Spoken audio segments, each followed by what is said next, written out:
This is Larry Rosenthal of the Goldman School with a short set of remarks on tips for things to do when defining the problem. We'll have 6 such tips. The first is translate headlines into specifics by undoing issue rhetoric. The next is to use language of deficits and excesses. Third, let's identify the public element of private troubles. Fourth, think about quantifying things. Fifth, diagnose, but be careful with causes. And lastly, think of opportunities, not just threats. Each of these tips are provided by Bardak in the text accompanying his discussion of the Define the Problem step in the Eightfold Path. Let's look at each of these individually. First, translating headlines into specifics by undoing issue rhetoric. Think about an example of a headline. Rooftop solar installations face reluctant homeowners. And imagine us doing a little bit of investigation and landing on a specific statement that really captures some analyzable elements, like homeowners enjoy too few affordable options for financing solar panels. There we've translated reluctance into its cause, namely unaffordability of these improvements. An alternative route might bring us to this problem statement, translating issue rhetoric in headlines. Homeowners lack private motivation to maximize renewable energy consumption. In this instance, we've taken the emphasis on solar in the headline and taken a step back and said, actually, we want to think more broadly about renewable energy retrofits more generally.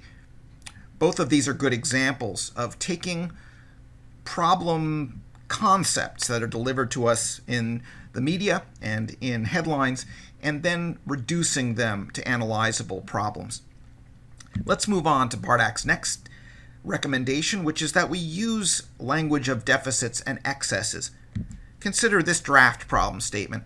Many dental patients face uninsured root canal procedures. If we were to look for an opportunity to use language of deficit and excess, we might arrive at too few at-risk dental patients have sufficient insurance to cover the cost of root canal procedures. There we've translated many to a too few condition, which really motivates action and helps us measure progress. And secondly, we've added the concept of at risk to identify the specific patients that will be suffering this problem. Let's move on to the third tip. Bardak suggests we identify the public element of private troubles. What does he have in mind? First, look at this draft. Consumers of new pharmaceutical products are confused by television advertisements and their never-ending recitation of side effects.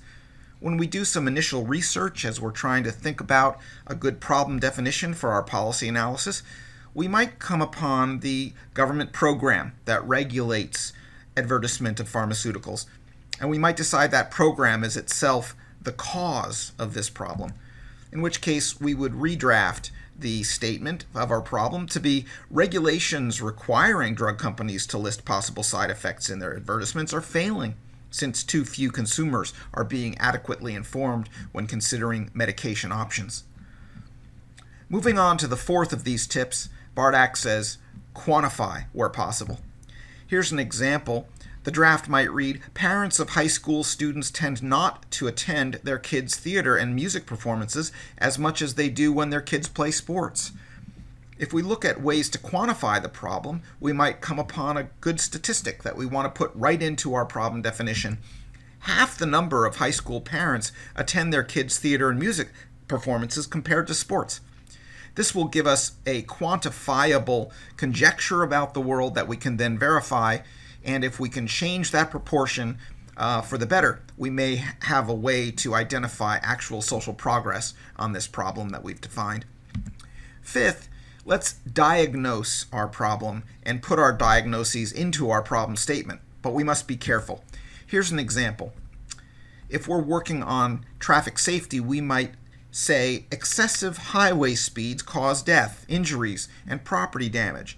This is a concise and short statement, blessedly so. But imagine a little work reveals something more specific is going on, such as speeding during rush hour creates excessive risk of bodily harm and property damage. The strong point of this is if we're right, then our focus upon rush hour will be analytically precise and will get us more towards the immediate answers to this problem and the alternatives we wish to consider. However, likewise, as we assemble the evidence and do the research and project these outcomes, we may decide later that in fact rush hour is less of a problem than we originally imagined. That's why we'll go back and forth between problem definition and other steps in the Eightfold Path. We'll continue to tinker with and improve our problem definition as we pursue the Eightfold Path. The last tip that Bardak provides us is to think of opportunities, not just threats. This is subtle and semantic, but it has real power. An example would come from the first video interview in this online course, the one with Professor Raphael. A draft of the problem statement there might read, "The rate of unemployment among released prisoners is too high." If we translate this into an opportunity conception, not just one of threat, it might read, "Too few employers recognize the known benefits of hiring ex-offenders participating in job development programs." There are key assertions regarding an underutilized opportunity in the employment markets, and we're being assertive about that in our problem statement and specifying addressing this uptake problem as what our policy analysis will undertake. There are other elements for thinking of opportunities that Bardak lists. There's a feature box in his text, and I recommend you review it carefully. Some of the latent opportunity techniques for showing the possibilities that are not being undertaken. Operations research focuses on decision-making and management. Cost-based pricing may show that we can perform public service at lower prices, lower cost. Prices for inputs may be artificially high, and we could look at that as a problem. We also might imagine that we're underutilizing existing incentives among employees, managers, consumers, even elected officials. That would be number 3. Number 4, there may be ways that we can see complementarity, say between a recreation program at a swimming pool and then in the evenings after the swimmers have gone home using that same facility to train police divers. Lastly, input substitutions may allow us to look at other ways to solve problems when we face shortages of inputs.